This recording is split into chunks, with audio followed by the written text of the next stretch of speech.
Um, as a preliminary matter, this is Dan Crossman, Chair of the Affordable Housing Trust. Permit me to confirm that all members and persons anticipated on the agenda are present and can hear me. Members, when I call your name, please respond in the affirmative. Kurt Williams. Yes, here. Ed Prisby. Frisbee here. Yep. Dan Kusher. Kusher here. Bruce Spinney. Here. Okay. Elizabeth Hayes. And Eric Swenson. So we'll just note they're not here at this time, but we'll add them to the minutes if they jump in. Chris McGoldrick, can you hear me? Here. Right. And anticipated speakers, we have Mark O'Hagan again from MCO. Mark, can you hear me? Yes, I can. Great. Maureen is here as well, I believe. Oh, Maureen, yes. Hi. And I think Eric just jumped on. Eric, can you hear me?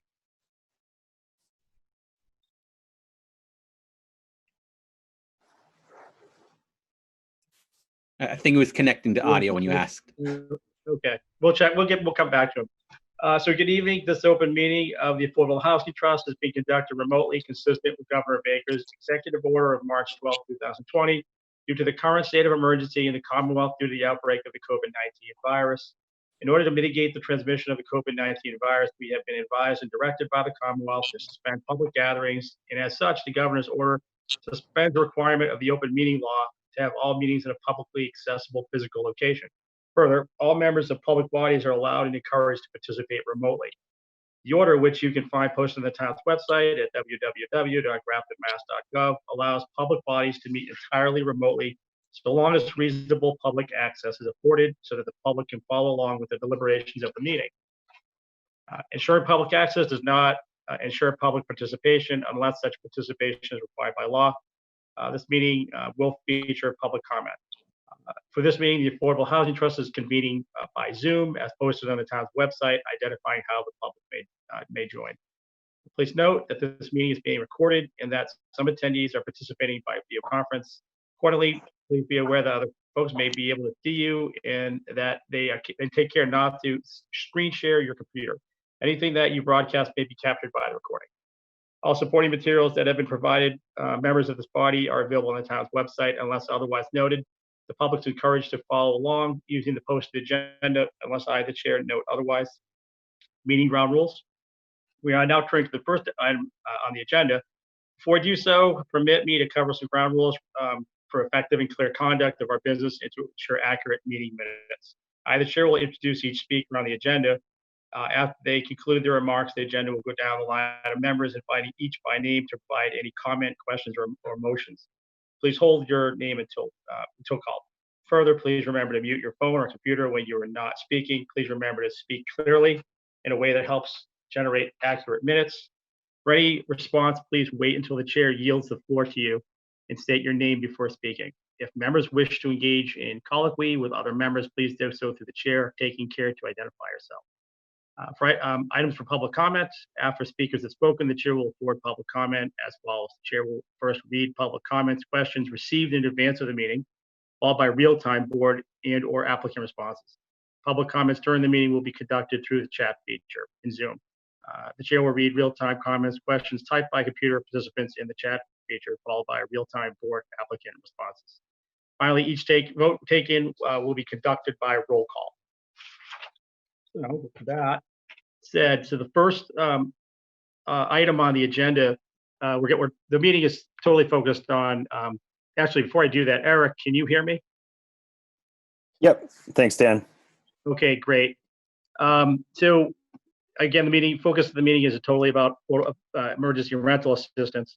And I want to thank Chris. He forwarded something out that I hadn't seen it. It hadn't reported to him to the day after our meeting. So I wanted to, I pushed that link out to everybody today. So it just sort of, it's important for us to kind of look at all the sources and all the avenues we have here. So before, and I'm glad Mark is here because he can probably provide some comment to support, where we're going. Last week we talked at length about using our funds, our CPA funds, and we talked about CARES Act funds. I did reach out to the town administrator's office and confirm that $100,000 is available for rental assistance. I think we knew that, but I just kind of wanted to start the conversation and understand sort of how that's going to work and how the money's dispersed. So they're happy to help with that.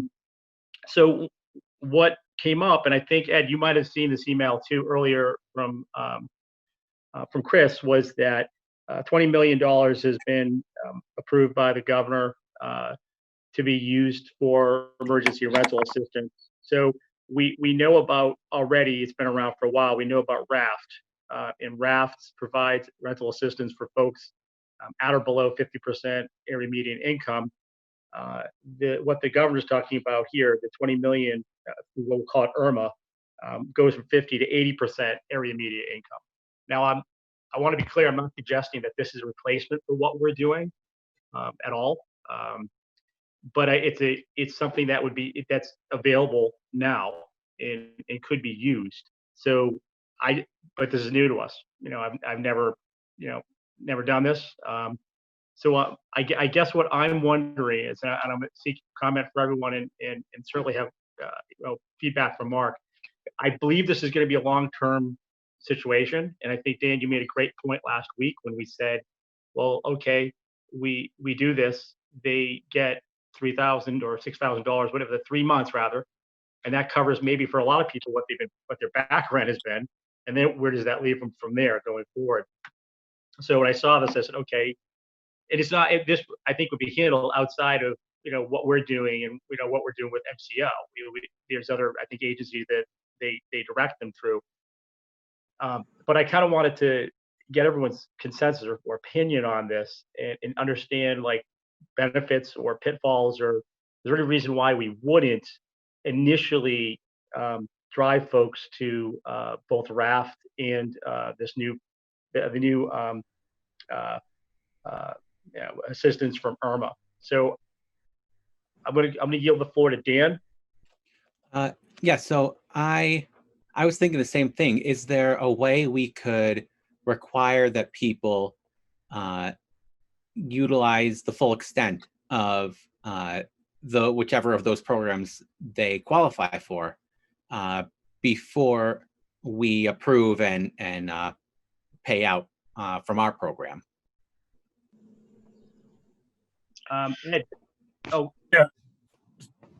So if you don't mind, I think my concern is twofold. Number one, $20 million from the state sounds like a lot, but it's actually not a lot of money when you consider the population of the state. I feel like that's a program that's going to get used up pretty quickly, in particular for lower income families in urban areas.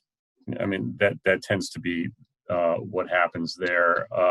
And number two, we've found with local engagement, what tends to happen is in situations where people are in need, one of the keys is getting people to admit that they are and to reach out for help. A lot of people will resist doing that. And a lot of people will resist doing it if there's a state bureaucracy involved. But where you have community people that and trust and it's local, there tends to be a little bit more engagement in programs. So I would still encourage us to do this. Certainly I don't think we would want people to double up. And I don't think that would be something that they could do anyway. So, to the extent that we have a program here that people can take advantage of, and they do, that's good. If they miss out on us, they can go over to the governor's program, or vice versa. If they miss out on the governor's program, then we'll be here. I'm concerned about our bottom line. I've had assurances from the CPC verbally. I think we all heard them that they would, if we requested, get our back. We do. I don't think if we spent $100,000 more on this than we wanted to, or $200,000 more than we wanted to, that it was going to prohibit us necessarily from a larger development down the road. No, I don't think so. It's worth paying attention to. But this is something I would still want to pursue despite the state's best efforts, which I appreciate. I appreciate their efforts. Yeah. One thing, if I can just provide a Go ahead, Mark. quick Yeah. comment to jump in. Most programs, we actually look at it if they're receiving other, and even in the draft documents we sent to you, if they're receiving those other funds, and they're not typically allowed to participate in these. So I think the way that some communities are looking at it, or at least, if you look at it from a long-term perspective, they could very likely participate in your program and then, still need help because the problem is persisting, and they could go on and look to the state programs. But I think that would be the key decision for you guys to make if you're going to do it. If they've received other funds, can they receive these? And, if you want to have some impact of it. Typically, that has been the case. If they've received the other funds, then they kind of went to the bottom of the list, or really off the list, with the local programs we're dealing with, just for context. So.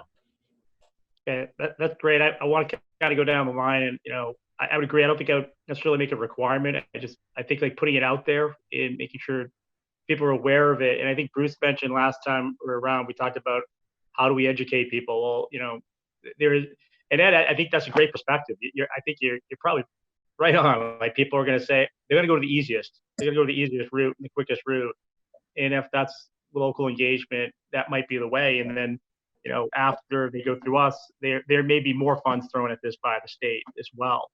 But yeah, I wasn't, and I absolutely was going to suggest that we do that in place of this. I think we're definitely going to need to do this. I think it's going to be, something long term, but I wanted to put it out there so everyone kind of was aware that that's also happening. Before I move on, I just want to go down the line. Bruce, did you have any comments on what we know about the state aid?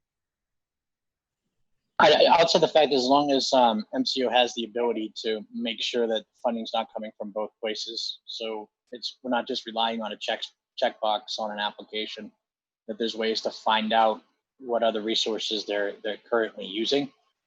But outside of that, I have to agree with Ed that casting the widest net possible is the way we're going to catch the most people. And if people aren't paying attention to the news media that we're paying attention to, so maybe they're only sourcing their news locally, and we can use Grafton funds to help Grafton folks pretty exclusively. So, and they might not be eligible for the state funds that come out. So I still feel we should be moving forward pretty quickly with our program. Yep. Kurt, how about you? Any thoughts? Yeah, I'm glad that it was pointed out, the availability of the state funds, and I agree with the logic that's been thrown around here as far as that this is available, but having this approved locally and available locally, whether it's just to supplement the state or to potentially fill the need. I agree with with moving forward with it as well. And I know as part of that article that you sent along, it had talked about a survey they had done on local communities that had approved funds for emergency rental, and getting a sense of that across the state. So I think it would be, they're trying to keep that up to date. So it'd be good for us to kind of loop back with the state, because they're using that information to drive how much money they're, I think, making available statewide. So yes, we should definitely consider this, but I feel like we should move forward with the local plan. Eric, do you have any thoughts? I know you're just jumping in and we're throwing a lot at you. Yeah, I think this is just another tool in the tool belt, like for the authority that's going to help manage this for us. Just making people aware of all the different options is great. Yeah. So what I'm hearing is we got a pretty good consensus. We're not going to build any speed bumps, but we know it's a resource and it's there for us. We don't know after we run this program and participants, run off 3 months. We're going to know a lot more about where people are at in 3 to 5 months, right? So, there's the alternative saying, okay, if we don't have the funds, or we don't think we can do more, then we can at least there's at least that state resource where we can direct people as well, and that's better than saying no, we can't help you. There's that option that we can do that with. So, all right, so that's great. And that is information that we can hold, and if we have to down the road, we can load up on our website and whatnot. So, just quickly on the budgeting, I think we all kind of agreed. We were looked at like 300,000 for this. We know we have 100,000 from the CARES Act. So right there, we're looking at a couple 100,000 of our own CPA money. That's what we kind of feel like is the worst case scenario. I think Will Ed and I kind of came at it from different directions, but came to very similar numbers about numbers of households from the housing production plan. So we don't need to kind of belabor that. So we have a pretty good idea there. Again, just like Ed said, I've been in contact. We've had folks from the CPA reach out and say, absolutely, we'll work with you. We'll backfill what you're spending on this program. So, and in fact, I think the deadline for October town meeting may be tomorrow. So we may want to make a decision before the evening's over. We want to ask what we have to do. If we have to ask on the high side, that's okay. We know that there's administrative cost with this. And there's, plus the outside of the direct aid. So we have to kind of consider all of those things. But we can, if we want to jump into that a little later, if we have to make some decisions. But I really wanted to kind of see if we can nail down with Mark tonight. So we did send out the proposal that Mark forwarded. And so I want to kind of open up the floor to questioning. And just remind everyone, I can't necessarily see you. So I can see 4 of you on my screen. So if you're just raising your hand, I might not see you. So, and I'm still a novice with this. So if you have the raise hand feature, I'll find you. So I'm just going to go down the line, right? Everybody's seen the proposal. And what I want to do is just see if anyone has any questions, if there was anything that we didn't understand. And then I think Mark might have some questions for us. So I'm just going to start it out. Bruce, did you have any questions for Mark? I did. It was more concerning the security and protection of the information that we're going to be gathering. There was some comments on there that we would handle some specific cases that could come back directly to us. In other towns, how did you handle making sure that we didn't know who the individuals were as far as like names? Because I don't want to know. I want to help my neighbors, but I know that they don't want me to know who I'm helping, and I don't particularly want to know who I'm helping either. I just want to help. Sure. In terms of dealing with communication, we can code it. We typically will deal with initials and last 4 of social if we're using it from a coding perspective. I think the reference I made in the proposal is that if for some reason there's a dispute, we come up with somebody and we say, look, you make whatever, $100,000, you're over the income limit. And they're saying, no, we're not. And we've gone through it and we're just not in agreement. We basically, as part of the proposal, say, we're going to go through the information with you guys to decide. If we do that, we can do the same thing and just refer to the individuals as, via a code as compared to individual, their individual names, and we can redact any financial documents we have from them that we'd be sharing, with the board or with anybody, quite frankly. And so is that we keep all things in house. We keep things, secured on our browser or locked in files in our office, as is the requirements with DHCD and all the other departments from a day-to-day usage with different rental programs and things that we do. So we do keep all the documents secured all the time. Okay, and all that is included in that $400 per applicant fee. So storage of the information and security, things like that. Okay. Yep. Yeah, and the $400 too. That's for people that we approve. So we're going to deal with probably 2 to 1 at minimum of who we review and who gets approved. So we're really you're just paying for people that get approved. We'll end up dealing with more people that either can't show that they've had a loss in relation to COVID, or they're over income, or different things happen that they start and stop and don't provide the information. So that 400, it is inclusive of all that. That's correct. Okay, thank you. That's all I have for right now, Dad. Okay, great. Thanks, Bruce. Kurt, how about you? Questions or comments? One question I had was just timing around applications. So like if it went from when you receive an application, I guess it depends on how the process works, but obviously there's all the documentation that has to be gathered and reviewed. Can you remind me what the timing is like for kind of the transaction? Sure. The delays typically are not on our end. There is a burden for the applicants to provide a certain amount of information.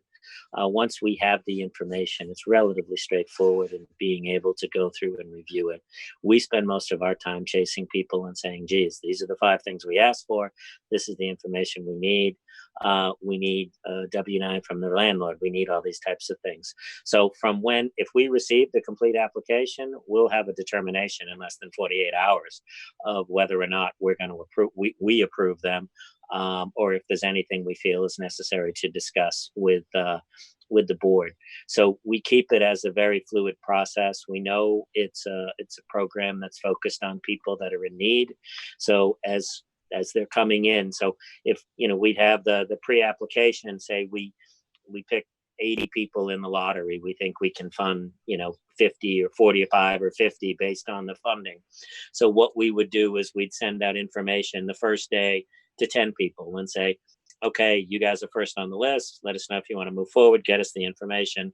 The next day we do a group and we kind of work through that first group of people in blocks, knowing that we can accommodate them all. Once we get to the point that we feel we're getting closer to what the budget number is, then we'll start reducing those blocks of people as needed. The last thing we want to do is to communicate with somebody and say, hey, congratulations, you have an opportunity for money, and then say, sorry, it's gone. So we manage that, but upfront we'll start working with, we know we can fund probably 45 to 50 people up front. So we're going to have a lot of those people working at once. And, we find that it takes about a week before people really start getting engaged and bringing the information in and start communicating with us. But we're on it immediately. And like I said, within 48 hours of a complete application, they'll have an approval and we'll be communicating it to you for funding.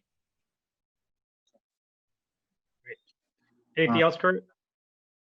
The other question I had was about the actual the delivery of the funds, right? So the once it's approved and the amount is obviously you have to collect all the information from the landlord as well, and then the funds get dispersed to the landlord directly. Yeah, they'd go to the landlord directly. What we would do, I believe in the proposal, is that we would give you guys an approval letter, with the name, the information, the W-9, and the amount of funding that was approved for distribution by your organization to send the check.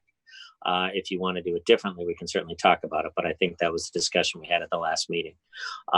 So you'd have all the information with the approval to be able to send the resources. It would go, and in every program we deal with, it goes directly to the landlord, not to the individual tenants. Okay.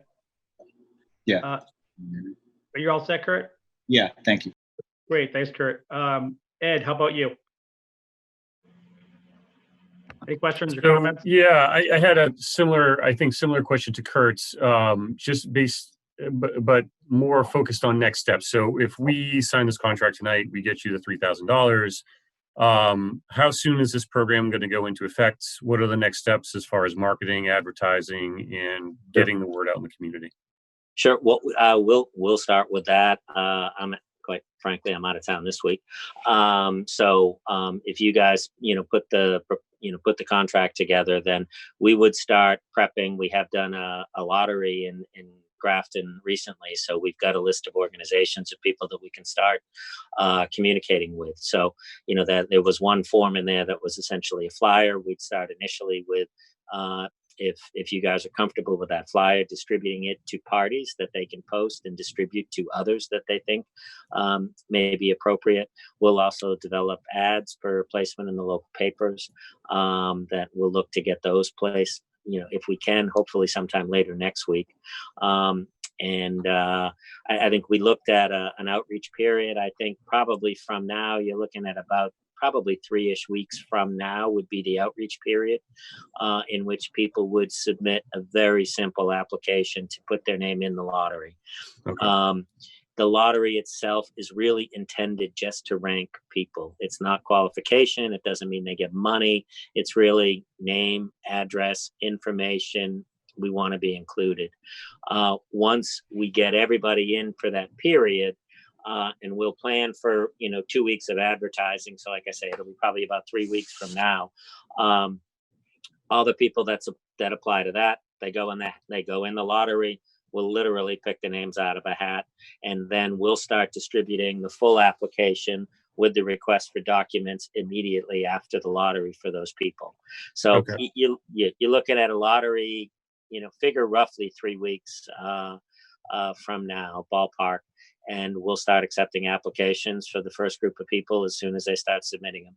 Okay. So if we vote to approve the contract tonight, we can make the announcement that we're moving forward with rental assistance through MCO, and that people can expect to see advertisements for applications for the lottery system in about 3 weeks. Yeah. Okay. Well, no, they're going to start to see advertising in the next week and a half.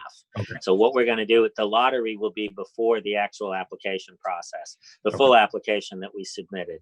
So that really is just outreach. We want people to participate. We'll have it posted on our website. We've got a rental relief, kind of button on our website with the different towns that we're dealing with. If you guys are all set to go, we'll have that up by Friday.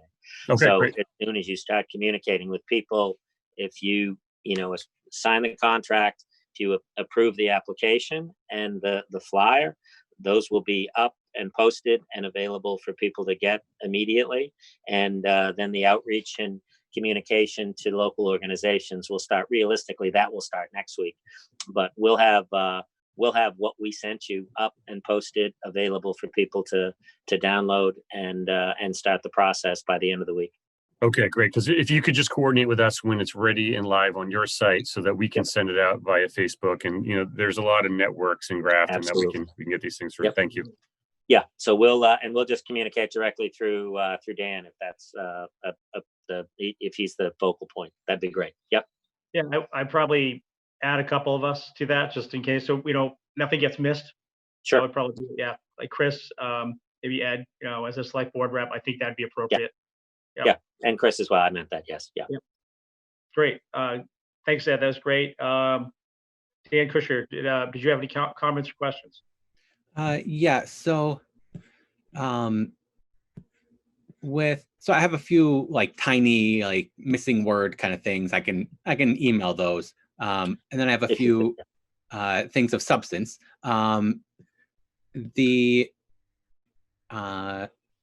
So the loss of income due to COVID, I think I'm a little concerned about that there's probably some people who had a loss of income somewhat shortly before COVID, and due to COVID are not able to get back to work. So I guess I'm kind of wondering what the criteria is for calling it due to COVID. Yeah, it's we try to be pretty liberal and pretty open to working with people. We're looking for their explanation as to how they've been affected. It is a program. It's not as that aspect of it we're finding isn't as firm as a lot of other things. You've got a lot of people that are gig workers that do all sorts of things that now the paperwork behind it is a little less discreet than someone that was working full-time and now has an unemployment statement. That part is easy. And I think as we talked last week, a lot of those people, they're really not in dire straits because they've been getting the federal supplement that we think will change. So we get a lot of different stories from people, quite frankly. We listen to them all and try to, piece together a narrative that that if it makes sense and they can show that they've been harmed, and we can put that together in a certain way. We look at it that our job, we're trying to help these people. We're not out here to, we're not an ATM machine trying to give people money. If people call in and they're explaining and, going through their explanation of how they've been impacted, we listen, we document, and if there's a question, that's where we'll have a lead contact with you guys and say, they're under the income limit. This is their story, and this is what we've been able to get for paperwork. We think it's legitimate. We think it's viable. We're in support of them getting it, but it's something we want to communicate to you because it isn't clear cut, and those types of things, they will happen. So we do deal with kind of that soft data in just in a human sense of if it seems genuine and they need help, we're going to try to help them. But we'll reach out to you guys, obviously, if any of those, as those situations arise and we need to talk about them. Okay.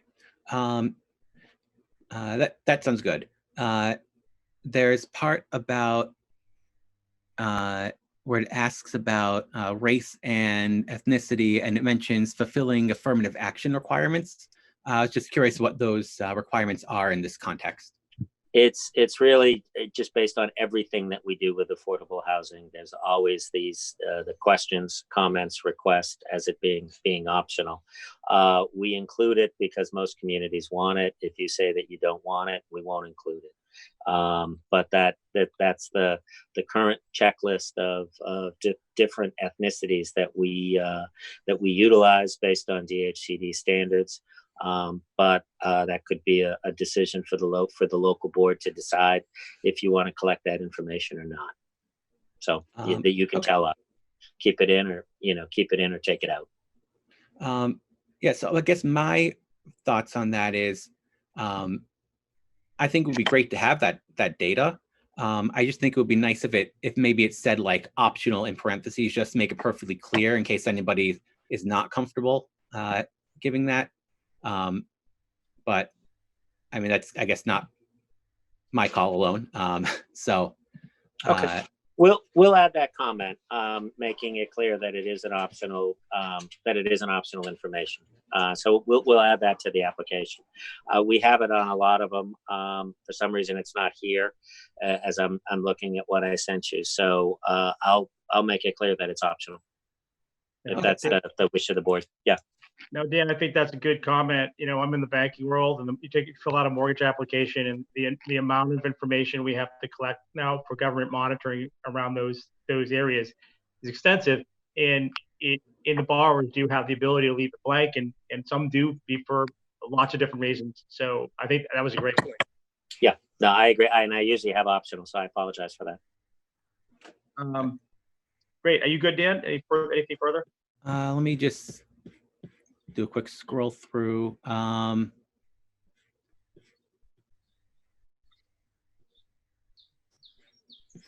if there are any typos or missing words, I put it together a little quickly. So please feel free to forward them to me. Yeah. There's like one point where it says Stowe instead of Grafton. So yeah, there you go. Nothing big, but like also not like small. Sorry about that. Yeah, it's fine. I'll just forward you that. Terrific, thanks. And then I think. Oh, there was it mentions GMAT at one point, and I was wondering if that's something I'm not familiar with, or if that's supposed to be GAHT for Grafton Affordable Housing. I had it as, when I had done an original draft, I think I did it as I thought municipal was in your title, and then I went to your webpage and got the logo and realized it wasn't. So I must have missed one that I had added in previously. So I'll make sure I check that out again. All right, and I think, the part where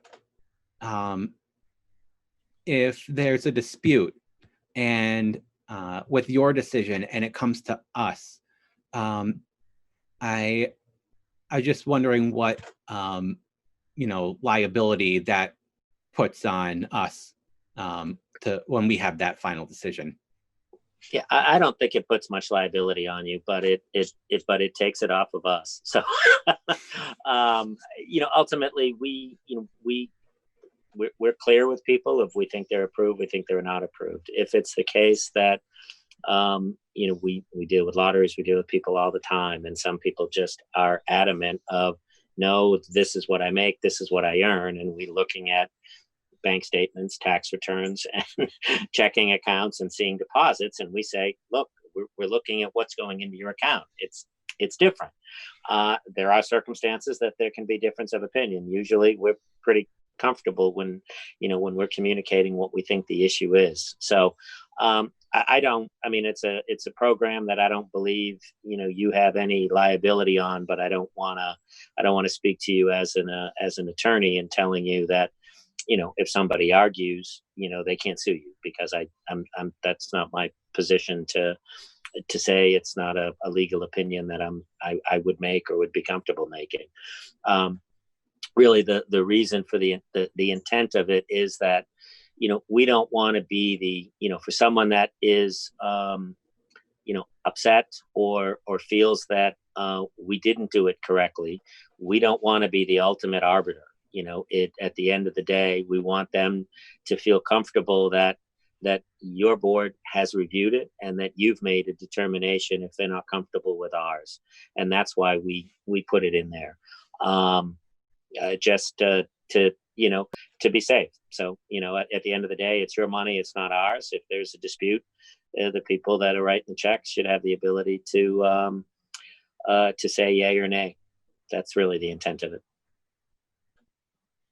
Okay.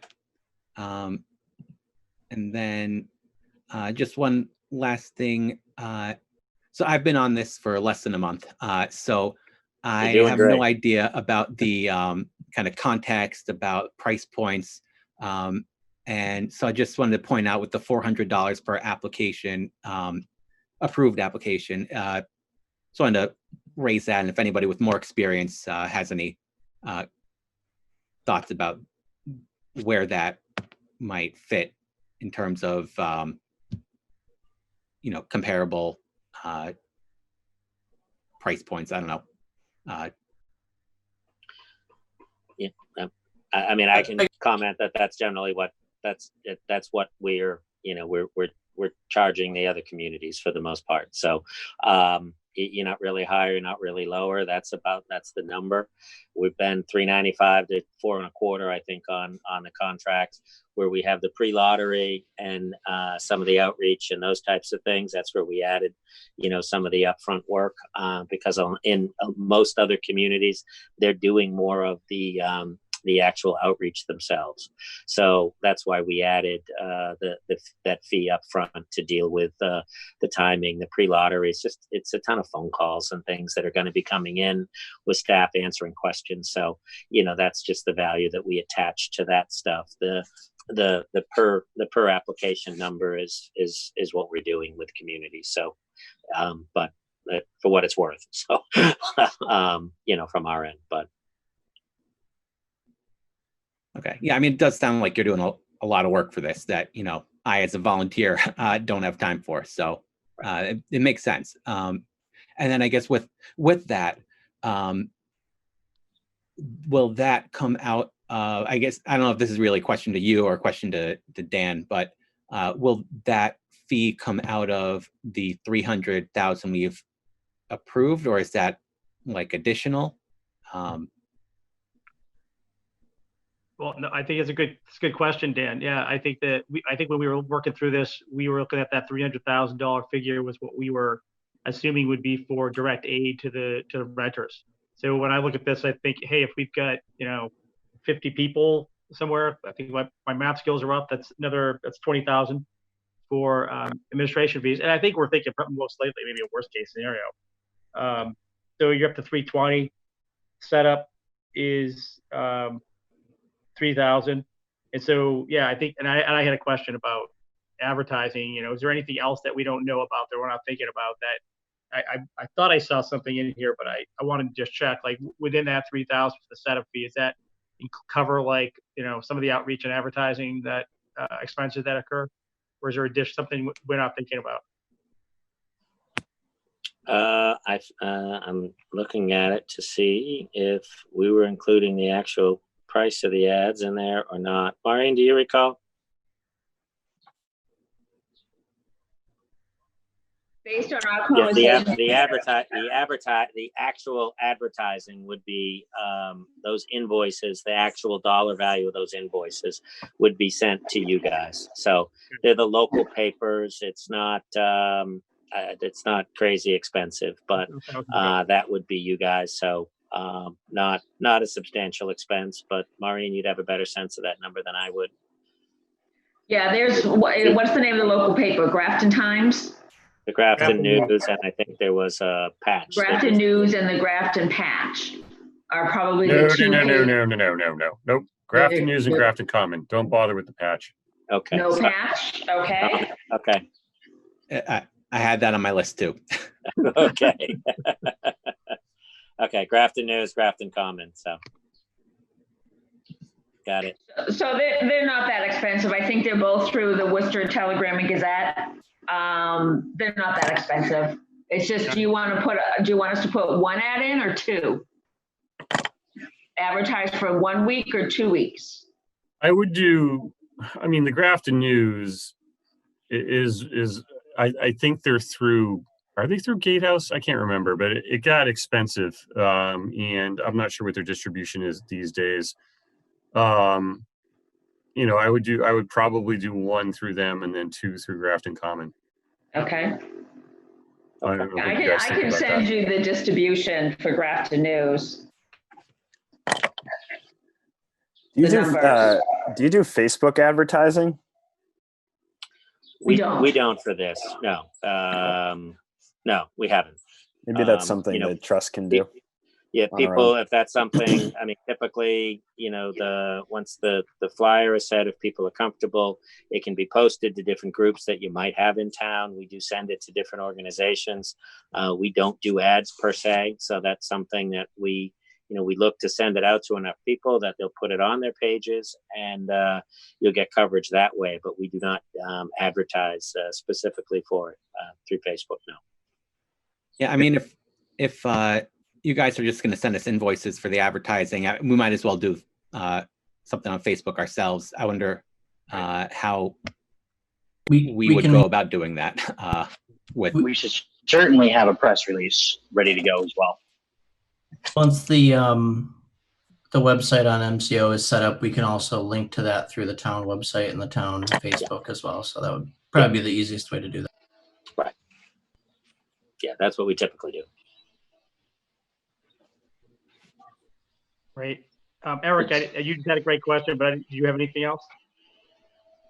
Yeah, and apologies in advance. Some of these are going to be dumb questions because I wasn't here at the last meeting, and I just haven't had the chance to rewatch that meeting. But is MCO a nonprofit?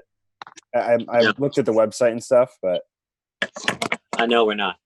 Okay, all right. And how many towns are you working with right now on this? 4. And Grafton is the fourth community. Yeah. Okay. We've got Arlington, Stowe, Canton, and Grafton. Okay. And I must be misunderstanding it, but I think I heard you say you do a lottery before you begin doing outreach. Is that the case, or did I just hear that wrong? No. What we're saying is before we do a lottery, as part, the outreach is to get people to participate in the lottery. The distinction we're making is that the lottery, it's really for ranking purposes. We're presuming that there might be 100 people that are interested. Mm-hmm. So the lottery just lets us, through a random sense, rank them 1 through 100 because we think we can only service 50 people. So that's really the intent. The lottery is just to put them in queue. So the application. There's there's going to be a cutoff point essentially, and we use the lottery to give people a random chance to be higher up on that list. So the outreach is to get people to provide a pre-application to participate in the lottery. after the lottery, we start dealing with the individual applicants and the more detailed application that I submitted, and collecting their financial information. So people don't need to provide all of that detailed information to participate in the lottery. We try to make that as easy as possible, to throw as broad a net as we can.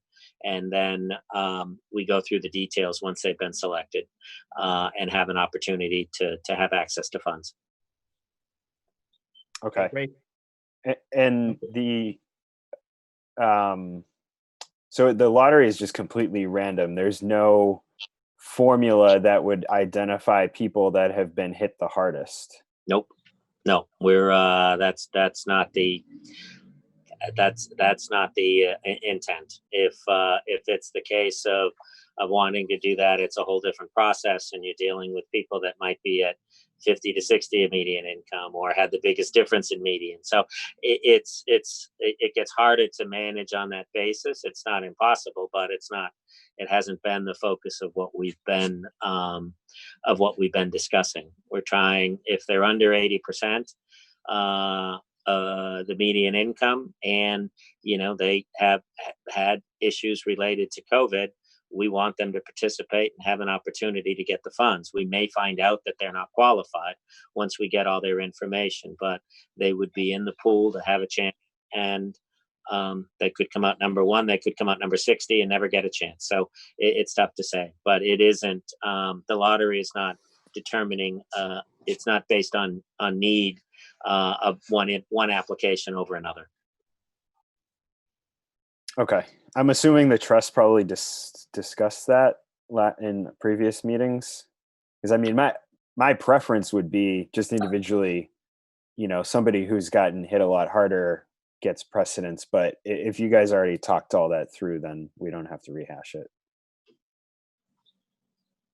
Yeah, I think we did kind of get that sense from Mark about what it is. Which, like Bruce pointed out earlier, we're trying to throw the nets out there, and we could start getting stuck with saying, well, we've got to find this like an Easter egg, I totally understand what you're saying. Like, it makes sense to say who the most hardest hit, but we're just trying to get that aid out there, and that's why we didn't limit it to up to 50% AMI. We said there's a whole lot of people in Grafton, and more than likely we're going to see some people whose income is over 50, and we could be closer to 80. So we just kind of said, look, we got to get the aid out there as much as we can, and I think that was kind of the purpose there. And the kind of the fastest way to get that done, get a lottery, and then Mark ranks it, and then there's some people that could be on a waiting list. So it's not like everybody's going to be potentially denied forever. They could have the potential to come back. Absolutely. Yeah. Right. That sounds, if I'm on the right track, Mark. Yeah. Okay. Yeah. I mean, I understand it. It's adds a subjective element to it, and it's just going to take longer. So I get it. And then the contract in the email that I got, is that just a sample, or is that pretty much Grafton's? I know you had to change some of the stuff, but is that what the trust agreed upon, like the different thresholds and everything like that? That's already been done. I'm not sure what you're referring to. I'm sorry.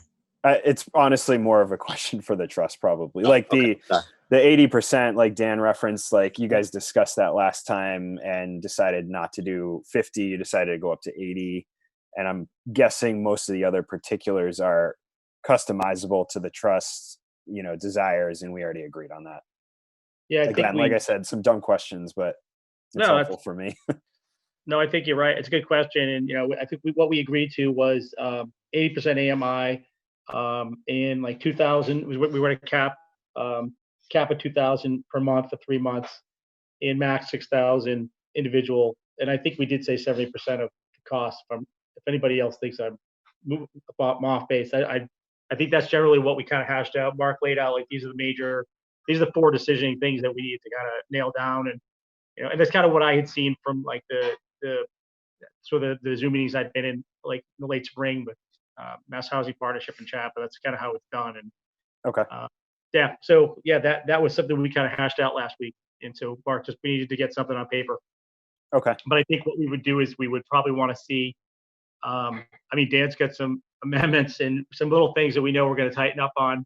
And we would sign off a copy of that. So, what we'll be doing later, is voting on whether we're going to move forward or not. And then with that in mind, Mark, get us the copy with any, any minor revisions. We don't have to come back here to vote for it. It's all, Right.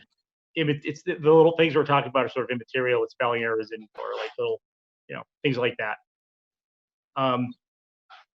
See, I think the question I have, what I'm trying to wrap my brain around is, and Dan mentioned this, we're volunteers. So, so people start getting approved. Let's say, start having several people get approved and we're getting approval letters. Logistically, how are the other towns handling it? We typically meet once a month. I mean, this is unusual for the summer, Affordable Housing Trust to get together Right. twice in the 2-week period, but that just speaks to the seriousness of the situation and how we're viewing this. So how are they doing it? Are they having, is it handled through town halls? It's just coming to we'd be executing the tax. Yeah, it's varied a little bit from town to town. Some towns like Stowe, they got funds, but when they actually, it's going to be a bit before they have them in hand. So they're going to be collecting them and then sending out a bunch of money at once a little bit later. Arlington has access to the funds, so we send it into their town planner and they'll be distributing the funds as the approvals come in on a regular basis. So, depending on if the board isn't available on a regular basis, whether it's something that you approve through, through Chris or whoever the treasurer is and has the right to do it. It's really however you want to do it. I think it's just important that we know what it is so that when we approve it, we can advise people that, whatever, if they get approved between the 1st and the 21st, that the checks will be out, probably the beginning of the following month, or if it's going to be every 2 weeks. So you tell us what it's going to be so we can accurately advise and appropriately advise the approved applicants of what their expectations should be. That's the most important thing to me, is that we say, hey, you're approved, you're going to get this money on Tuesday. We want it to be there on Tuesday, not a month from Tuesday. So just tell us what works for you and we'll build that into our system so they're appropriately advised. That's all. Okay. Yeah, well, we can have that. I'm sorry. Dan, I'm sorry, you can't see my hand because I can't have the bandwidth for the video like I mentioned, but That's right. I think we're currently running with consultants running the accountant's office anyways. I mean, I assume if we can build an account and fund that particular account, it'd be easier to allow either Chris in the planning office itself or our treasurer to actually administer funds, but you're going to be caught at a certain point where you're not going to be able to allow them to have the discretionary ability to allow so much to go out without going back and voting to allow more money to go in. So I don't think we need to hold up our conversation tonight, but seeing that we don't actually have a town accountant now, that perhaps we designate you, because I know how much you love doing this stuff. Going and finding us an actual mechanism, and then we can vote it on it next time. I work down the street, so they know where to find me. Yeah, because it's not as straightforward. We have discretionary ability over the funds in there, but lining up the account and actually cutting independent checks is a cumbersome task, especially if you don't have an accountant. Yeah, that's why I brought it up. Yeah, because we're paying by the hour now, I believe. Right, and how we're a volunteer group, so I assume the trust has given me the authority to sign checks before. I work down the street, we can work something out between Chris and I. We can get that done. But I think the point is that we'd have to come back on a monthly basis and talk about it and know where those numbers are.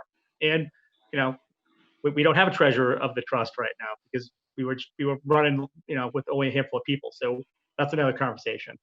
So okay. Yeah, and monthly, we can provide you with we'll provide you with a summary monthly too, just Perfect. So if you guys are meeting and we know what your schedule is of how many people we've been commuting with, how many people we've reviewed, how many we've approved, and just a narrative on what we're seeing. So you have a sense of what type of, what the communication flow is from people, how many are, actively giving us information or dragging their feet or whatever. So we'll feed you information on a monthly basis in advance of your meeting. So you have something, qualitative and quantitative to be able to evaluate how things are going with the program month to month. But a little different issue from how you fund the people that you're dealing with. But just so that you have a sense of how many people we're dealing with is helpful, just to know if it's people are aware of it, it's successful, it's and people are trying to access it. So we will keep that information flowing to you guys as well. Okay. Does anyone else have any questions for Mark? I have one quick question, if you don't mind. Go ahead, sorry. No worries. So I talked about it last week, but incorporating other assets that we have in town to provide assistance. One thing that just on the top of my head would be our the Grafton's Food Bank, which has an administrative staff and people running it. Perhaps you could reach out to them while we're putting this information out there, as well. We can only provide assistance that actually goes to the landlord to make sure people stay in their homes. I'd like people to have the information to be able to stay in their homes and not go hungry as well.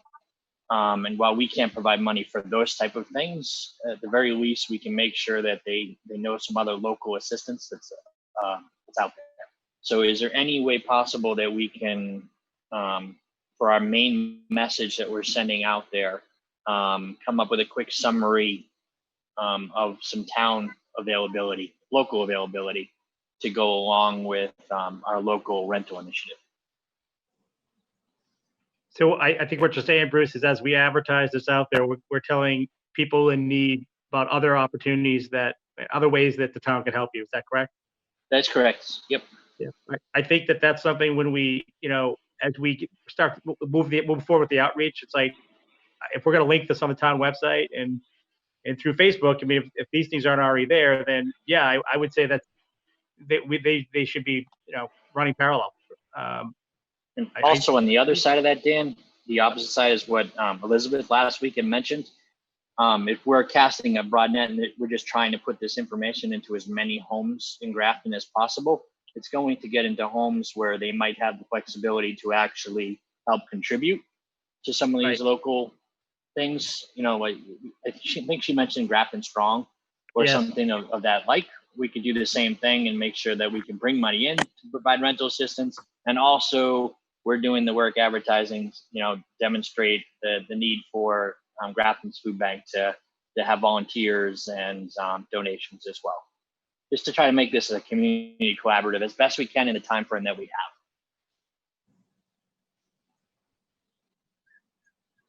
have. I think that's a great idea. I think we should definitely try to do that. I don't have any other questions. Dan, I'm sorry, was your hand just up? Yeah, I just wanted to say really quick regarding the donation thing. At a future meeting, we should probably consider putting a warrant article to create a gift account in October. So don't need to get into that now, but just wanted to put that out there. Yeah, and if I was reading it correctly, I'm pretty sure the trust can take in funds independently. Okay. And I don't think we actually need a gift account. But I'll look a little further. If I know I'm asking for a lot of other people to do a lot of work, so if we need to designate a person to go around and chase some of this information down, now that I opened my mouth and said a million things that I want everybody else to do, if you guys don't mind, I'm local over the next couple of weeks after I get back on Sunday. I can chase down some of these things, but I just don't want to reach out to these people without permission from my trust to do so. So if you don't mind if I chase some of these things down and bring them back as quick as I can, I'd like to do that. Yeah, I don't think we need a motion for that. I think if you have you have the ability to talk to some resources and folks you have when you have in town, that's fine. Yeah, straw poll's fine with me. I just want to make sure you know what I'm doing. Yeah, that's good for transparency. I think that's great. We all have these conversations, so that's great. Mark, do you have any questions for us? Anything that we need to clarify or regarding one one thing, and I think Bruce made a a comment. I had made reference to the fact that typically if people have received raft funds or other subsidies in relation to COVID, that they're not qualified. And I think he said something to the extent of, I just don't want it to be a checkbox. I'll need to check if we can do more than just the checkbox. So right now it is just a checkbox. There is a lot of, kind of self certifying for that aspect if they haven't received it. I can see if it's feasible for us to know whether people have received it, but given privacy regulations and laws and everything that, we've talked about and not, wanting people's names being swapped about, I don't know if we have an ability to check as to whether or not, if they say they have not received raft, to question it. So I just wanted to put that out there because you had mentioned it. So we'll look into it. My guess is that the state isn't going to give us a list of people that have accepted raft funds for the same reasons that that you guys don't want names. So we have as part of their disclosure that if they have said that they didn't receive it and received it, then the money can be retrieved, and there's perjury and penalties. But for all practical purposes, I think it's best to assume that for the most part, we are relying on their determination if they have received them or not. We have had some people that have said, hey, I applied for them, but it takes 3 months to get them, and I don't know if I'm going to get them. So, there's that happens. But if somebody's beyond that, there isn't a whole bunch that we can do. I just don't want there to be I don't want it to be confused that we're checking to see if they've received other funds or not. So I will look into it, but my guess is that the answer, we won't get a definitive answer from any of the state agencies that they'll tell us who's received it or not. Okay. You have the floor to Dan Kusher. Yeah, I think maybe if we added that, so there's the question, are you currently receiving any other rental assistance? And then it lists a few of them. If we just added in this new one on that list, just to be extra clear. Yeah. Well, I'll make sure that is included. The new $20 million. They're calling it something different. Yes. Mm-hmm. So I'll make sure that's included on the list. Okay. Thanks. Great. Mark, do you have anything further for us? Any questions? No, I think as long as for us, if you guys make the decision to proceed, let us know. If there are comments, changes or recommendations on the flyer that you've seen, and I know Dan had mentioned, certainly send those to us and we'll take them into consideration. And if you can please, in the next, couple of weeks, we certainly don't need it tomorrow, but give us a determination on what the payment schedule would be for the clients, so that as part of our process, we can advise them what that would be. That would be helpful. So again, if it's going to be on a monthly basis that checks are going to be cut, let us know so we can advise them. If it's going to be more frequent, give us that information as well, so they know what their expectations are. Other than that, I think as we go through the process, we'll be in touch with you guys on a regular basis. You'll see who we're communicating with in terms of outreach and anything that can be done locally to enhance it. You guys know different people on the town boards, in the the organizations that are doing reach out. Don't think that we've got a list of organizations, but that's from going through sources and looking things up. Any local knowledge you have that can be beneficial, we want to know about it so we can help. We want you to forward the information so you can help. The goal is to get as many people knowledge about the program as possible, to help as many people as possible. So we certainly don't think we know everything about Grafton. You guys and people in town are going to be the biggest resource we have for outreach. Wonderful. Dan, are you comfortable with a motion authorizing you to sign a contract with MCO as long as Dan has the ability to go and make some of the corrections? Yeah, what I would do is I'd accept a motion to move forward with the contract with amendments duly noted, amendments noted in this meeting. Okay. I actually don't have a copy of the contract in front of me. I was just trying to push the conversation along. So if somebody actually has one and they can list some of the major tenets of the contract and into the motion, and then authorize the chair to sign. And then I'll wait to second it, but. So Bruce, you're just looking at, what do you want exactly in the motion? Yeah, I was actually going to make a motion myself, but then I'm like, I'm in the Berkshires and I don't have a copy of the contract in front of me, and somebody might want some of the actual pillars of the contract in there. So I backed away from it, but. Oh, let me take a look. Here, Mr. Chair, let me do this. I knew there's a couple. Thanks, buddy. points, yeah. Yeah, so let me do this. I move the board authorize Dan Crossan to sign the contract with MCO as edited this evening to reflect the changes discussed by the Affordable Housing Trust. And to, Second. it just, to further discuss this for a second, Dan, I assume that you've made diligent notes of the changes, and Mark and Maureen as well. I have. And Yeah. Well, And one yeah. question I would say to Mark is that there's the $3,000 setup fee. Is that due upon signing the contract? You sign the contract. We know where the town is. So forward it when it's available. So we'll be, as soon as you sign the contract, we're going to be proceeding. Forward the check as appropriate, and that'll be fine. Okay. All right. So Ed, do you want to start over? You want to authorize to sign as edited to reflect changes? Well, we get a motion in a second, so it's on the record. Okay. Okay, we'll do this by roll call. Any further discussion? Okay, so hearing none. Williams, Williams, aye. Frisbee, Frisbee, aye. Kusher, For sure, aye. Spinney,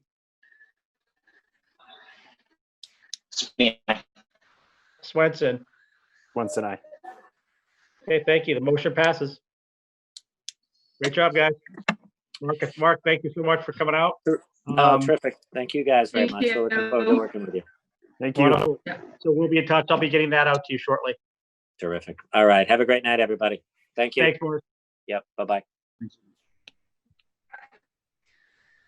Kurt, before we move on, do you feel good? You have the language on that motion? You need anything? So, yeah, we probably should repeat the specific language that we want to document. Yeah. We move the board for Dan Crossan to, you guys can continue. Move the board for Dan Crossan to authorize trust to accept the contract with NCO with the amendments. Edits to reflect the changes noted this evening. And I think it's sign instead of accept, right? He's got to sign it. I mean, I correct. don't know. That's just semantics, but whatever. No, that's what it is. That was a motion on the floor. Okay. So, yeah, I guess we should also be talking a little bit. We spoke about funding a little bit.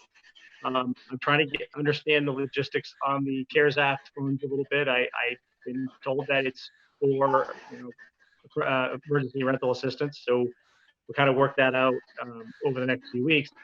But we've been given assurances, I think some of us independently have, regarding backfilling on the funds that we put out there. So, I would recommend that we, if a Cougar town meeting is coming quickly, and if we can do this, we should be we're putting an ask in for funds we think we're going to be expending. So if we think we're going to be expending a couple $100,000, if that makes sense to do.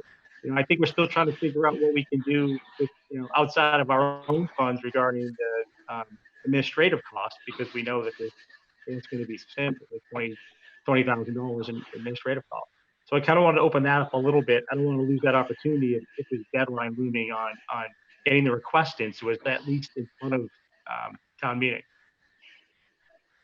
So Dan, you had mentioned a deadline for requests. Whose deadline is that? I heard from Joanne and I think John Stevens that they just gave me a heads up that, if they do anything, work with us to backfill, and just said asked me to check it out because there's a deadline for October town meeting this week. So I hadn't heard How that can there anywhere else. be a deadline for October town meeting this week? We haven't even closed the books on the town side. I've I never, mean, I'm wondering if we should be making the ask anyway. John is in the attendee list, so I don't want to put you on the spot, Dan, but I think you could bring him into the meeting if he wants to. I don't want to put John on the spot either, but maybe instead of us guessing about stuff, we could actually talk to the chair of the CPC.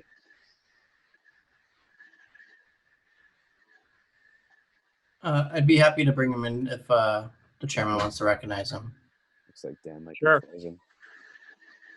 I couldn't see him on the participants list, but yeah, if he's there, I'd actually welcome him. Oh, there he is. Hi, John. Are you there?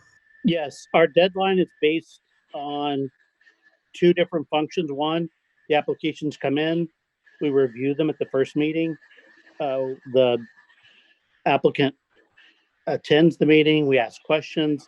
If there are deficiencies, if there's additional information that's needed, that gives you an additional month to gather additional information to flesh out an application.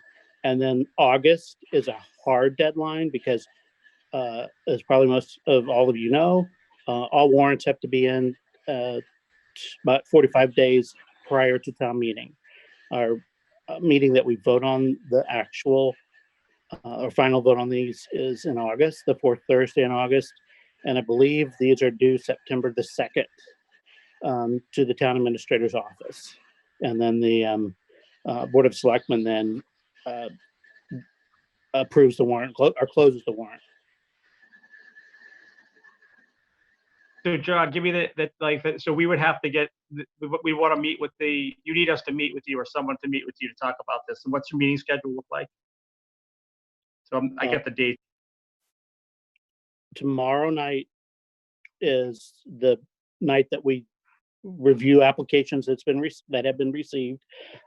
Recreation has submitted an application since Super Park was defeated. The second or the alternative is to try to bring all the others in a handicapped accessible ADA compliance. And so we have one large grant request in front of us. So it would be good to have, it certainly doesn't have to be the complete application if you don't have all the details, but you would need a number and a budget and have somebody attend the meeting, talk to Joanne to be included. So you'll be on the list and so you can discuss it and be able to answer questions that CPC might have. Okay. I know I'm going to be away, unfortunately. I'm going to be out of town tomorrow night. It doesn't have to be you. I can do it. Oh, who is that? I'm sorry, I couldn't see you. It's Ed. Sorry. I'm sorry. Yep. You're right in front of me. So John, do you need us to get you something prior to the meeting, later by the date tomorrow, just saying this is what we're thinking about? Yes, if you could communicate with Joanne. Yep. And submit something so that we have something to, she's got to put it online, the whole 9 yards because of COVID. All this has to be online. So if you could get something before noon, I would hope, then she can, but again, it doesn't have to be a complete application because if you go online, you can see it's, 10 pages long. Basically, what you're asking for, a brief summary and a budget. And then at the meeting, you'll find out what else you need. So as long as it's more of a placeholder. Right. Okay. So then the next, yeah, I mean, we've obviously we've talked before when we've had to get our applications in every year. So this is sort of a different situation for us. So we have that happens tomorrow night, and then it goes to the town administrator by September 2nd. But in between then, there's going to be a little more like fleshing out of what's happening as well. Am I correct? Right. That's the whole purpose of the 2 meeting process, so that you don't give it to us in August. And if you have an incomplete application, you have absolutely no time to get the additional information that's needed. So this way you have an additional month to do that. Okay. So what's the meeting time in August look like? I don't have that in my head. Okay. It's the 4th Thursday. It's like the 25th. Let's see.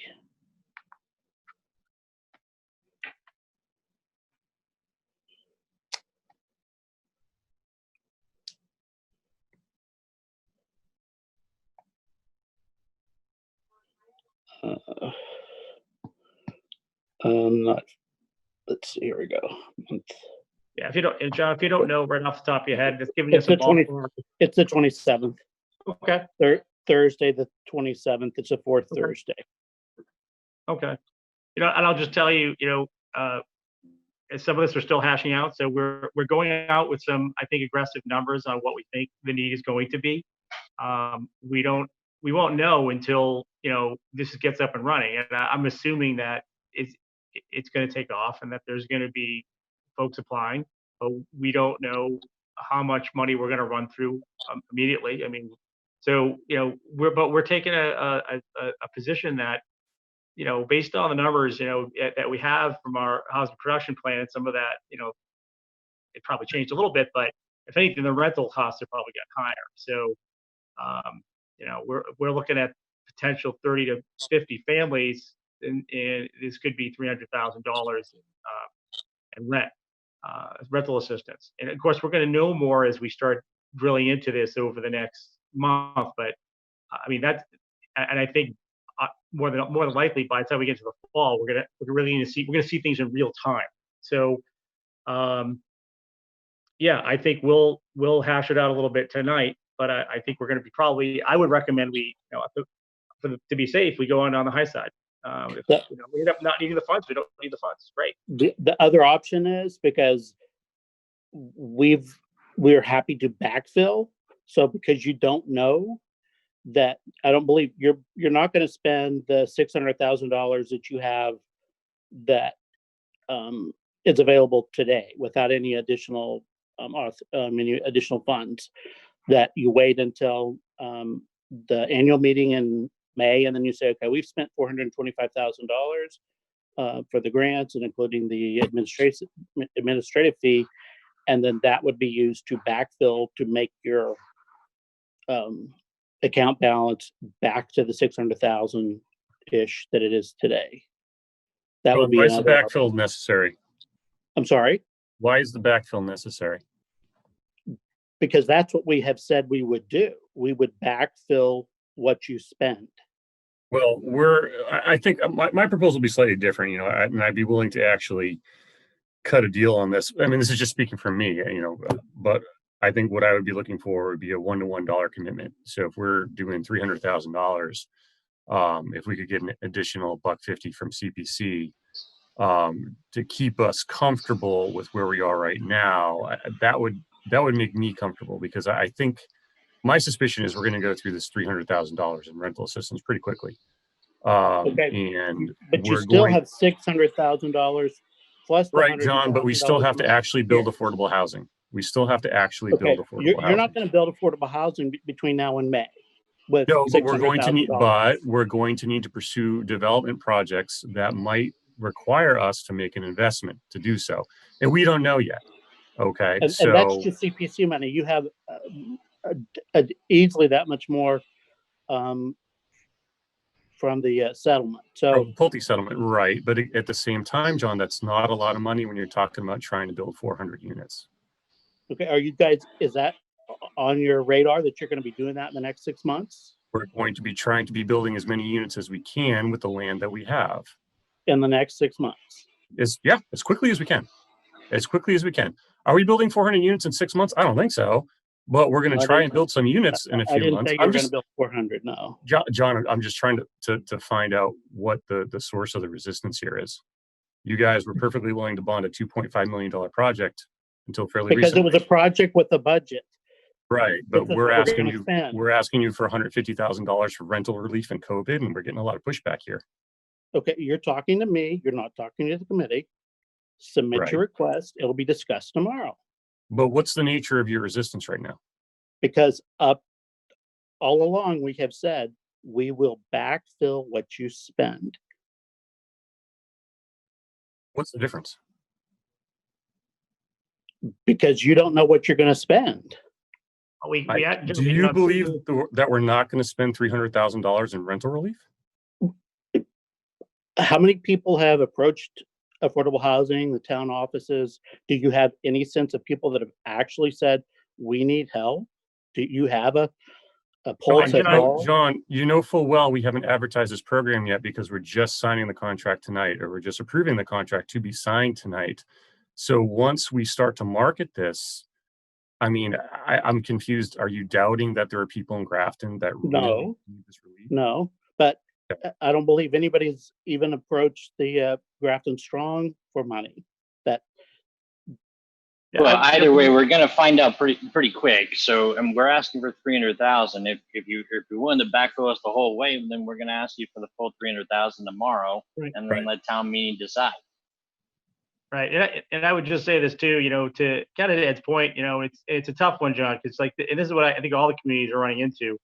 You don't know until it's out there, and the public doesn't know. They don't know this exists, and you got to get people to come out and ask for help. So, and we also know a few other facts. We know that there was a lot of additional benefits on unemployment that are going away. We also know that the moratorium on evictions is going to be expiring. So, it's one of those things where we know there's a clock that's running out, and I think it's going to run out. We get to the fall, and that's when we're going to start seeing it. I mean, I understand the question, like, the point, like, has anyone approached town hall? But I don't know if that's somebody's first choice. Is they're going to call, the planning department or anyone and say, what's happening, and can you help us? If there's nothing out there, we're not likely to hear a lot. And I think that I understand the concept, and I appreciate what you're saying, John, about having a budget.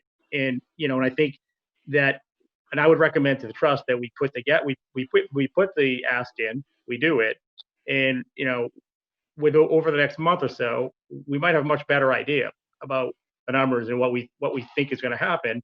But, when the advertising happens, that's when we're going to start hearing from people. I mean, it's unfortunate that the way the calendar works, and we have a meeting in October, not in December, when by then we would have a lot of applicants that are approved and we'd be seeing the money being spent.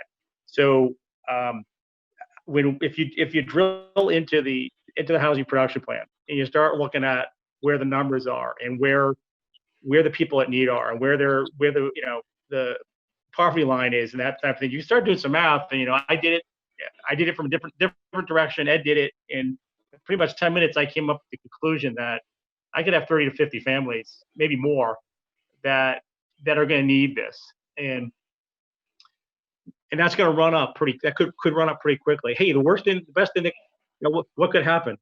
What if we put it out there, we do our best effort, and we spend $100,000? Well, we're doing everything we can, and if that's what happens, that's great. I don't mean to slow the conversation down, but we're getting a little bit ahead of ourselves. We should vote on what we're going to submit as an application to the CPC, and not have John try to speak for the CPC tonight when we're just going to meet with him tomorrow. Right. Another thing, there are two other things to consider. One is, how much cash do we have on hand? Because I think we have about $500,000 in cash. Ken could tell you exactly. I don't have any of that in front of me. But the recreation department has requested as well. So maybe you request funds and we want to do it, but we don't have enough to give you all that you need. That's one piece. The other is the money that we give you, because the way CPA works, that the warrant articles are fairly tight, so that this would be for rental assistance. So let's say you only spend $200,000 of rental assistance. That money would sit in your account until you had another program or, another round of this to be able to spend it, because it's just like you can't spend equipment money in a personnel line with the town. This is restricted to be only for affordable housing assistance. I mean, so you're saying we could only use it for rental assistance? Is that what you're saying? Right, because that's what you're applying for, because other people, the Historical Society asked for money to do restoration of fabrics and things in their collection, and they didn't use all the money. They said, oh, well, can we use this to do this? Something else, totally unrelated.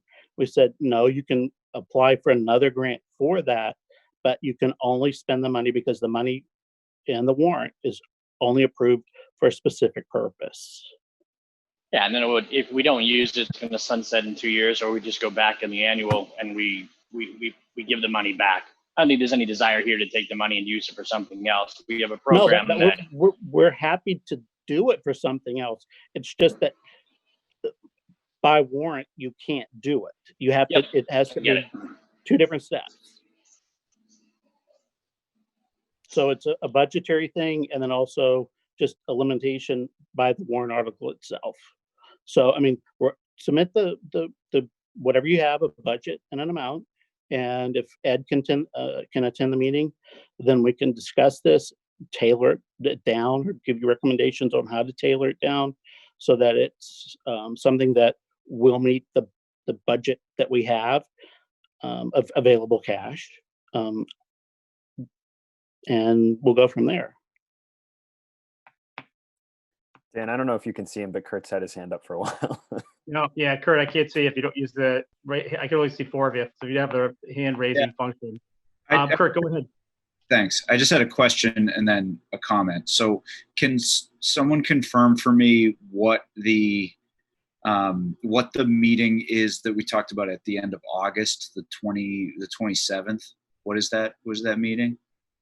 That's when the actual request is approved. We vote at that meeting, which then we vote on your project, then we vote on a warrant article that then is submitted the next day to the town administrator's office. Okay. Because it's just a final step. Okay. Because I'm just thinking here that, we with the vote that we had earlier tonight, Mark said that the advertising, is going to start on their website by Friday, I think is what he said. And then overall advertising would start in the next week to week and a half. So by the first week in August, we should expect that all of our advertising is in place. And then we're going to start probably pretty quickly getting a sense as to what we're looking at in terms of applications, and then be able to make, some solid projections from there. So I guess I'm thinking we submit the request for the funds, and then I don't know if there's an opportunity for us to fine tune, or we can provide additional information based on, once we start getting applications to fine tune things. I don't know enough about the process. Yeah, that's exactly why we have 2 meetings, because if you just came to us in August, you could not fix it. You couldn't raise it. You couldn't lower it. You couldn't add. You couldn't subtract, because we would have to take what you submitted, because we have no wiggle room with submitting it to the town administrator's office within that 45-day requirement. Right. Yeah, because hypothetically, by like August 21st or something, we should have, there will be quite a bit of advertising and outreach that has happened. We'll be collecting applications. I'm just thinking. So yeah, I'm in agreement with, we should submit the. We should, and I still think it's going to be. We can't beat ourselves up here, because we're not going to have mounds of empirical data to come back with in 3 weeks. We're just not going to have that. It's just not going to happen that way. There's going to be a lottery, and there's going to be a lot to sift through. So I think we kind of have a good sense. I think we spent a lot of money on a housing production plan. It gives us a lot of data on the makeup of our community, and I think from that, knowing what's happened in other places, we can make a pretty educated guess as to what's going to happen. And like I said, the worst thing that can happen is we end up, not needing all the money, and it'll be there for the future. But my sense is that we're gonna need it past the fall. There's gonna be folks that are gonna get the help, and then they're gonna need it additionally. I mean, obviously we can't extend this program forever, but I would, just for that reason alone, we should be putting the ask in. So just, Dan, Yep. Go ahead, Bruce. so we need to draft an application. Chris, is this something are you working Yeah, I'm gonna- tomorrow? If Yeah, we I'll be give in the you office tomorrow. I can take a look and try to put that together. Yeah, if we give you the framework, I'd actually like to present 2 different application requests to the CPC. One that we can define a little further, which would be the application fees that we're going to, 50 people, like we had talked about what we could fund and what MCO may think. Then we put an application in to the CPC to cover that part of it. And then we look for the one-to-one backfill, whatever, the full 300,000 that we're looking to put into the program. And the reason why I say that is I think this is something that should have originated in CPC anyways. I think we're coming up with a program. We don't but I'm originate not entirely projects, sure Bruce, that you know this that. is. No, I understand, and just follow my train of thought here. It should have been requested from somebody to CPC to go through this process directly. It got CPC left brought to this up Affordable to Housing you. Trust's hand. We brought this whole program up to Hey, you. folks, just a point of order. John, I would have no problem letting you follow up, but Bruce, you have the floor right now. Let us know when you're finished. John, you can have as much time as you want to respond. Yeah, and John, I'm not really talking to you. I'm talking to my actual board now, and we can hash this out tomorrow when we go to that meeting. Why I want to go this way, if the trust lets me go this way. I think the application fees we kind of can measure as a known quantity, and we can put a dollar sign to those, and then we can present that and say this is what's going to cost us to build the program. Here you go. The other side of it, the 300K that we're pulling from the CPA reserve funds that are there, perhaps we have a little bit more time to deal with that and see how it grows. But at the very least, we should request the 300K now. And then if we develop some more information over the next month, but I'm pretty sure we know what it's going to cost us to run this particular program. I personally, myself, I think the CPC is the place that we should go to for this program to begin with. I'm not entirely sure the trust, which is, got a mandate to build affordable housing units, is supposed to be in the rental assistance program. Now we initiated it or it fell in our lap and we're going forward with it. But that's where I'm at with it. And I don't know if we need a motion to that. We just want to bandage that about a little bit now that we're talking about it, because we're kind of under the gun here because we got to get it submitted tomorrow. Yeah, so I think what you're saying, Bruce, is we're looking at 2 motions. One to backfill 300,000 for the direct rental assistance, and a second motion for to cover backfill for administrative costs, which we anticipate to be probably $20,000. If we I think get that you're 23, but 23. Oh, with the setup fee. yes. Mr. Chair, Yes.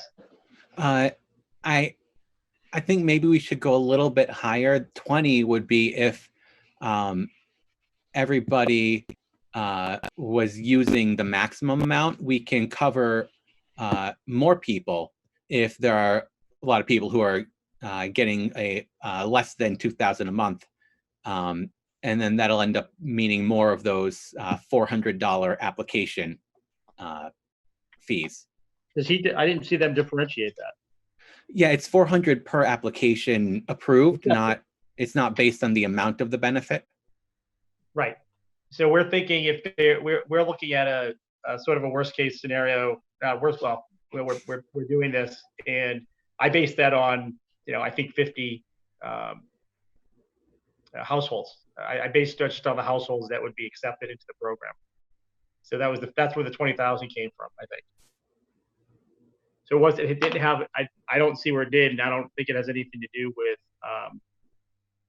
the amount of assistance they're getting. I think once they're accepted, it's. So if we, for example, if somebody needed only, if 70% of their rent were $1,000, they would only get $1,000 a month. Oh, I see what you mean, yes. Right. Yes. So we could take 2 of those people and pay 2 of the $400 fees for and use up the same chunk, that same $6,000 of our total money as somebody who has $2,000 as 70% of their rent. So the $20,000 of per application fees is the minimum we would pay if we used up all the money. Yeah, that's basically, yeah.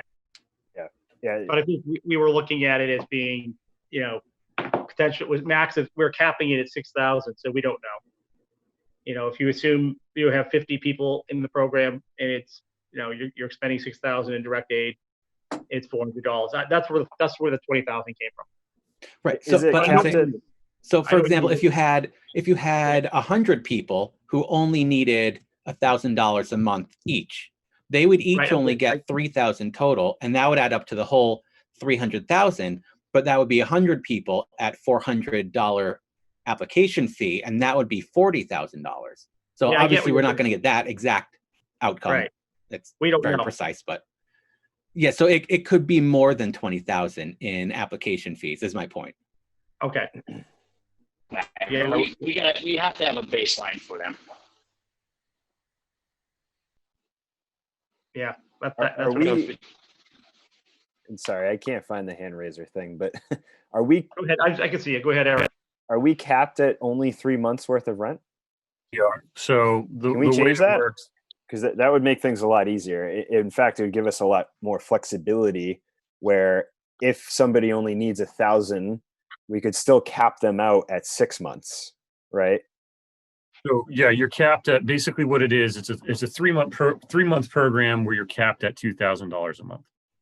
So you can't so change we're the months.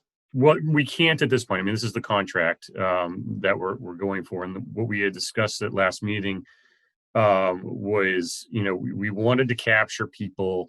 And actually, since the last meeting, the governor has extended the eviction deadline another 60 days. Mm-hmm. So that kind of alleviates one of our concerns. One of our concerns was there were going to be people as of August 18th who were going to be like, I'm 2 weeks away, or I'm 2 weeks away from having to move because someone has issued me a 14-day notice to quit as of August 18th. I'm doing housing court September 1st. I've got to come up with rent money for like 3 months that we haven't paid rent. But we wanted to get at sort of the heart with that 3-month program at the heart of the crisis. And what we discovered, or what we thought was, well, if we cap it at $2,000 per month and it's 3 months, at $6,000, we can get 50 families, right? If you max that out. If it's less than that, obviously you can get more families. So we wanted to cap our exposure while maintaining, some ability to maneuver to at the same time approach the construction of affordable housing, all while not knowing what the fall is going to bring in terms of the crisis, right? You play it out. School's back, someone gets sick, someone can't work, they got to watch the kid, your income is cut in half, and then, where are you with rent? So I could easily see this coming down to a meeting in September with us saying, okay, well, our $300,000 is gone. What do we do now? Are we just directing people to that $20 million in the state? Is that still there? Are we going to do this from October, November, December? It's cold now. What's going to happen? So I don't know. I mean, I appreciate that the CPC wants to be responsible with their money and not just throw everything at this. But, Kimi, I just did a quick Google search. I entered CPC Rental Assistance Massachusetts, and, Malden pops up, Westford pops up, Newton pops up, Aquina pops up. These are all communities immediately that jumped into the fray, to take a leadership role in this. And so I'm comfortable with our ask right now. I understand Dan's point that it could, the administrative cost could very well be more. But we're never going to figure out what the exact number is. And, so we have some skin in the game too. So, if the ask is 323, the ask is 323. And all they can do is say no. Okay, no, that makes sense. We would just have to make up the difference with our current reserves. And all right, seeing that we just had a discussion on a motion that I didn't put in yet, I'll go ahead and put the motion in. I move we direct staff to apply with the CPC for the administrative costs of the rental assistance program and draft the narrative accordingly to the tune of $25,000. Do I hear, is there a second? Second. Okay. Kurt, did you get that, by the way? That was Dan seconding that? I did. Okay. Any further discussion? Can I make 2 comments? Not in my motion. Yeah. About 5 minutes ago, I was told I could respond, but I never had the chance. So whenever I have a chance, let me know. I mean, I can hold the motion for, we can do that. Oh, you I'm ready can to- vote. I just want to respond to what Bruce said. Go, I'm not, John, go right ahead with that. This doesn't affect that at all. okay. If you don't mind, we'll go forward with this motion and then I'll open the floor back up to you. So there was no further discussion. I'll do this by roll call again. Williams, Williams, aye. Frisbee, Frisbee, aye. Kusher, Kusher, aye. Spinney, Spinney, aye. Swenson. Once and I. Okay, the motion passes. Thank Kurt, you, just let us know Chris. if you need- Okay, so John, go. You have the floor. John Stevens. Just a couple of things. One, affordable housing rental assistance is an appropriate use of CPA funds. And this program didn't fall in your lap. This is the appropriate place for that program because you're working on affordable housing. Also, CPC does not originate programs. It's people come to CPC with a request for funds. And we can't say, okay, we will give you the money, but we cannot run. You guys are much better at running the program. You have the expertise. We don't. All we can do is say, yes, we'll have the money and we'll fund you. So I just wanted to clarify that. Okay. I think Thank to that you. point, John, if I could real quick, And this isn't affordable housing rental assistance. This is rental assistance. This is rental assistance for people that have been adversely impacted by the COVID crisis. Multiple communities all across Massachusetts have done this. I'm looking at, just a really, really simple Google search. It took me 2 seconds to do while we were talking. The Beverly Community Preservation Committee formed a subcommittee to explore the possibility of dedicating CPA funds for emergency housing assistance to be granted to Beverly residents impacted financially by the COVID-19 pandemic. It goes on to establish that the CPC agreed to form a subcommittee to do this, and they sought out an agency to implement the program the same way we did tonight. I'm happy to do this. I'm happy that the Affordable Housing Trust is taking a positive step toward helping people during a pandemic. I wish that this weren't, it was kind of strangely contentious. I don't understand why it is. I think we should all be on the same page on this. This is not necessarily an affordable housing issue. This is a community issue because it's been motivated by a pandemic that affects the community. It is affordable because the people have to meet income guidelines. And that's great that Beverly could do that. In Grafton, that's not the way our committee operates. Our committee approves grants that come to us. If Beverly has subcommittees and they want to do programs, great for Beverly. That's not something that we have the capacity to do. So it sounds like that's a choice that you guys made though, right? That's what I just said. We do not have the capacity to do that. That is why you're doing it. We're not doing it because affordable housing, this is where it falls. That's what we believe is where it falls. I mean, I don't think it's worth arguing about. It's just it's notable. I don't know. The priorities seem notable to me, but I'm hoping, and I'm going to take you guys at your word that there is going to be funding for this that comes from CPC. Yeah, folks, we can split hairs about this issue for all night. I mean, my perspective on this when it came to me was, I think the people who are going to be impacted by this, and to Ed's point, like, yes, there's going to be people who are not living in a deed restricted, unit or an affordable rental unit. They're not.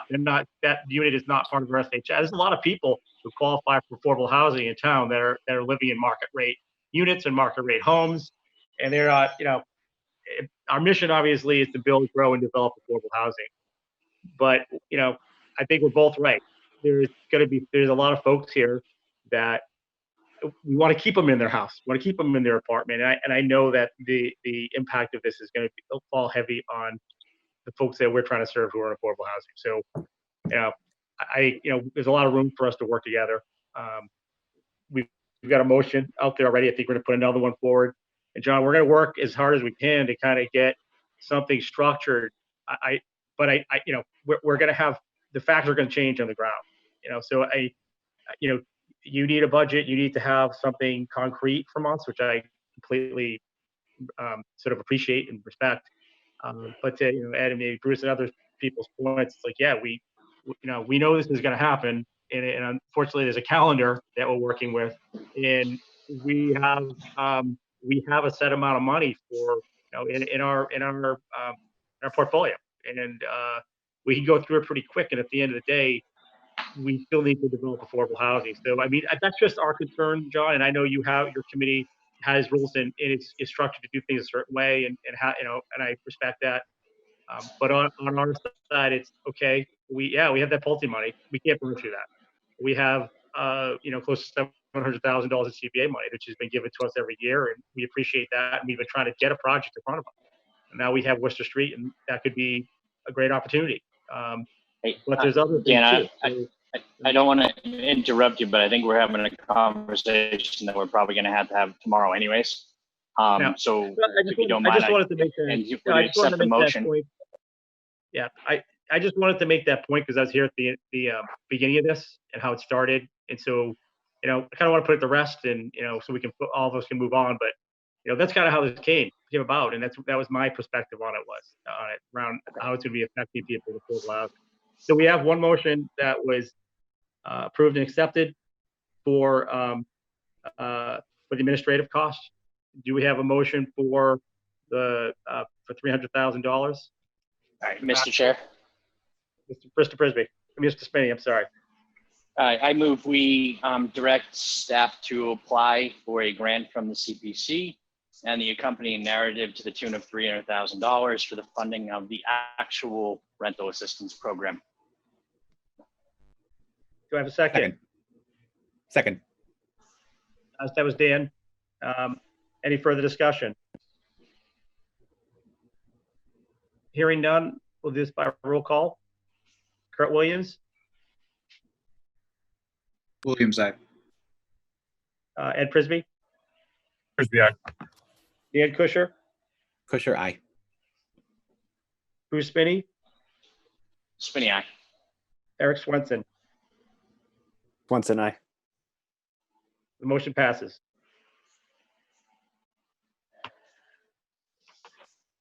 All right.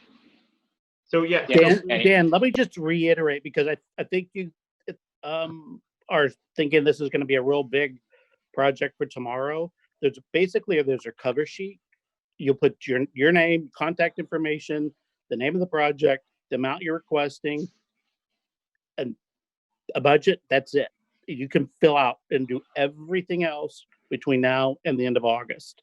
If you just give us that, then Joanne can send it. She can post it online. Chris can talk to her, but honestly, to do both of those, it shouldn't take more than 10 minutes. Chris, your job just got a lot easier. That sounds great. And John, I do appreciate you kind of cluing me into that, because I wasn't thinking about a deadline. It seems like October's, along with 85, 90 degree heat every day, we're not thinking about October. So Yeah, that's great. So, I mean, just to get us into the logistical path, that's perfect. I do appreciate you letting us know that. And then we'll try to drill into the details from there. It does create a problem with summer and everybody's gone and our deadlines, but the problem is we have to meet the 45-day deadline. That's why everything is backed up into the summer. Yep. Okay, I got it. Hey, John, thanks for your input tonight. Okay, and just if Chris could get that to Joanne and whoever's going to represent you guys, so you can basically go over what you said about the agency that you agreed to have do the work, and that way, bring everybody else up to speed, because I'm sure I'm pretty much the only one that will know based on the meeting tonight what you guys have done. That sounds good.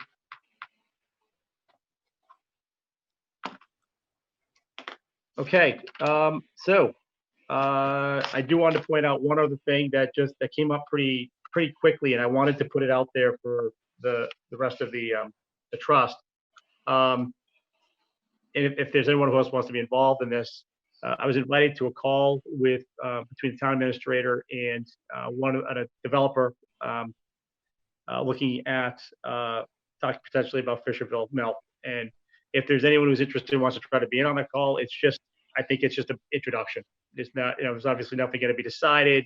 There's nothing that I would get into about, coming back to the trust, of course. But and it would certainly, if it looks good, I would want to bring them back in front of all of us before anything, serious moved along. But I just wanted to, full disclosure, this came up, in the last day, and tried to be getting before, since I got the agenda out. So I just kind of wanted to let everyone know that if you're interested in being on, being on the call, do what I can to try to get you in. So just if you want to shoot me an email after the meeting or tomorrow, I'm happy to see what I can do. But again, I think it's just going to be introductory, and we'll go from there. Yeah, I'm interested, Dan. That's Eric. Yep. I would be interested as well. All right, folks, I'll see what I can do. Does anyone have anything else to bring before the trust? Right. Well, good job, everyone. This is a great meeting. We got a lot done in a short period of time. Eric, good to see you. Welcome aboard. Thank you. Sure. Yes. So for our next meeting, are we planning to meet the second Wednesday of August? Yes, August 22nd. Yeah, I have that written down here someplace. The second meeting, the second Wednesday. August 12th. August 12th, yeah. Okay. Which would probably be a good time. Things will start coming to fruition with MCO, and it'll give us a little time to kind of have a conversation prior to the August 27th CPC meeting. Of course, and again, I don't want this to, this is sort of dominating what we're doing right now. And I know the summertime, usually we do kind of take a break. It's sort of things slow down, between staff and everyone. But I kind of, want to keep other things moving on the affordable housing front. And so, yeah, I get that's why I got the call, the invitation, just as I had with the GSX conversations, because those were much further along. So, it'd be nice to have some things to talk about in the fall and bring these folks back in and get back to our regular business, which is how do we build, grow, and develop affordable housing, and start looking at an RFP on Worcester Street and what the steps are that we got to do there. If we can get things moving on that, that's what we're all here for. And I do appreciate everyone's time. This is a weighty subject. We had to move pretty fast on it. We don't know a lot, and we had to learn a lot in a short period of time. So I really appreciate everybody's sort of attention to this and being here and asking great questions. So, Dan, you're going to send the amendments on the contract to Mark. If you don't have his contact information, I can get it for you. If you just want to CC me on with your changes, and then when I get it back from him, I will sign off and execute it. We'll go from there. Okay. And I just want to say one quick thing. I think, like you just mentioned, we've been focusing a lot on this, and you know, I feel like it falls under the purview of both our committee and the CPC, and Agreed. it's the typical focus of neither committee. And I just feel like if we emphasize that, and that we're breaking from the normal operation of this committee by focusing so much on it, I think trying to emphasize that would help in trying to request that they consider this to be something that is out of the norm and something worth doing a little differently than they're used to on their end. Just that we're not asking for this to be a one-sided thing. No, and it might be that that's just not the tradition here in Grafton. I mean, it's just like this is not how we do things, kind of. We've never done it that way. Well, I mean, Ed can tell you, the Affordable Housing Trust, it's like, we could never have that conversation because we have to kind of bend a pretzel around anything to get things moving and get done. So, I think there's a lot of overlap between the committees and a lot of good people involved. And I think, there's a lot of a tremendous amount of room for collaboration and agreement. And Dan, you're right on. It's not something that we typically do. This is sort of a new program. And as Ed said, you look through the states, you'll see the CPC is running it. You'll see Affordable Housing Trust committees running it. I think it depends on the community you get to.